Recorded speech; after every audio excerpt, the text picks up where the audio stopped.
Coming up this morning for you on Daybreak, Governor Mike Parson and his wife both test positive for the coronavirus. And can the Postal Service handle an increase in absentee and mail-in ballots this year for the November election? Caller 10 puts it to the test.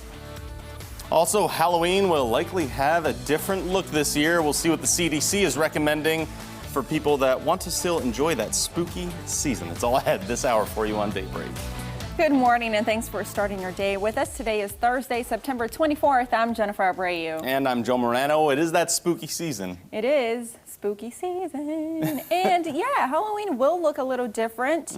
We talked about, Halloween, there are masks that people are still wearing, but our Nigel McDonald will have some details about that and how the CDC says Halloween masks are not the same as the masks we have been wearing. Just letting you know, gang. If you want to have fun, you got to do it safely, all right?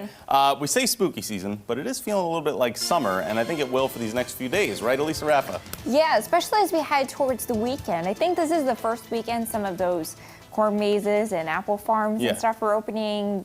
It would be gorgeous, go, but not quite the crisp fall breeze that you might be anticipating. You're saying don't bring the sweater when you go out to here, right? No, not this weekend. We're starting out this morning with some fog out there. We've got a dense fog advisory until 9 o'clock this morning near and south of the interstate from Rolla to Ava Branson and then down into northwest Arkansas, where that visibility has been dropping pretty low. Still have not seen a thing outside of the camera this morning. It is 54 degrees in Springfield, so a cool start. Visibility is down to a half a mile in Fort Leonard Wood, 2 miles in Springfield, and again, taking that fog down the interstate. So be careful and use those headlights even as the sun comes up. We're dry otherwise, just a couple of clouds this morning and cooler by about 5 to 10 degrees cooler this morning. It is 55 degrees in Ava, 54 degrees in Springfield, and 52 degrees in Clinton. So for those road hazards this morning, remember some of that visibility could drop at times. So be careful there. Make sure you leave yourself some extra space. For recess, gorgeous sunshine out there for the kiddos. You'll find lots of sunshine, temperatures in the 70s. Just really beautiful out there. Just needing some light jackets this morning with temperatures in the 50s and a little bit of a foggy start. 80 degrees by dismissal, sunny and very nice. Tracking lots of sunshine, but a temperature roller coaster in the 7-day warm weekend, but a big cool down is coming. We'll talk about that coming up in a couple of minutes. All right, thank you, Elisa. Springfield Catholic High School is going fully virtual for the next few weeks due to positive COVID-19 tests. A handful of students tested positive, as well as the football coach. The school has about 400 kids enrolled for this year, so for the next few weeks, it's moving all classes online. The school will also reassess what to do after a 2-week period. As of now, the football program will be the only sport that suspends play. That's where the exposures were. I mean, if they were in another program, they would be quarantined as well. So it's really that simple. And we're hoping to get back going again next week and then the following week with school. We hate this as much as I know they do too, but we just felt it was in the best interest of definitely our students and our faculty, to just take a break and just, see if we can get everything back to where it was when we started in August. Now, virtual learning for the school started yesterday, but that's something students had gotten used to in order to finish out the school year from back in the spring. Caller 10 is your local election headquarters. Can the local postal service handle an increase in absentee and mail-in voting for the November election? That's a question our team set out to answer. Because of the pandemic, any registered voter in Missouri can request a ballot through the mail if they don't want to vote in person on November 3rd. The concern came over the summer when the new Postmaster General took out mailboxes and equipment nationwide as a cost-cutting move. Critics argue the move was designed to slow down the mail system. In a Caller 10 investigation, we tested it out. 42 envelopes were sent from different towns here in the Ozarks to see how fast they would arrive at our rented post office box. The results, nearly all of the mail was ready for pickup the next day. To see this full story and hear the Greene County Clerk's response on when you should receive and mail back your ballot, find this story on ozarksfirst.com. And join us tonight for part 2 of this investigation. Dr. Brian Calfano shows us what delivery times are like for people who may be voting absentee and mail-in from out of state. See those results tonight on Caller 10 News at 10. Coronavirus cases are increasing in Greene County, and the president and CEO of Cox Health is comparing the ICU ward at Cox South as a, quote, war zone. Steve Edwards says the hospital has 30 to 35 patients in that unit right now. 22 of them are from Greene County.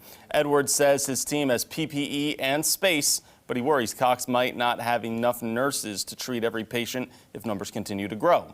He also worries about this fall when the flu may mean more patients at an already crowded hospital. I've heard people state that patients aren't that sick and there's no one in that unit, and I wanted to illustrate there are. It's busy and it's a very worrisome place to be because ventilated patients really have a hard time and we worry about them.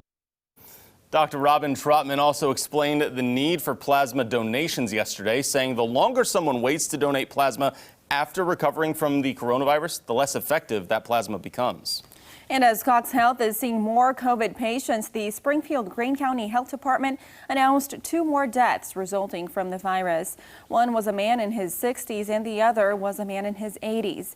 Both cases had underlying health conditions but were not associated with long-term care facilities.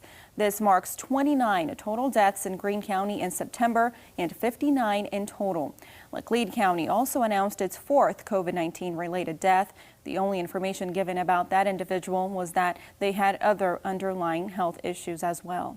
Missouri Governor Mike Parson and his wife have both tested positive for the virus. The governor says he is not showing any symptoms and his wife has mild symptoms.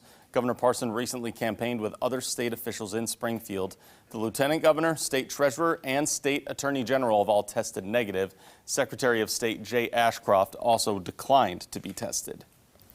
New this morning, the CDC is discouraging door-to-door trick-or-treating and Halloween parties due to the pandemic. Caller 10's Nija McDonald met with local health experts and is live in Springfield with more on their recommendations and how parents are adjusting. Nija, good morning.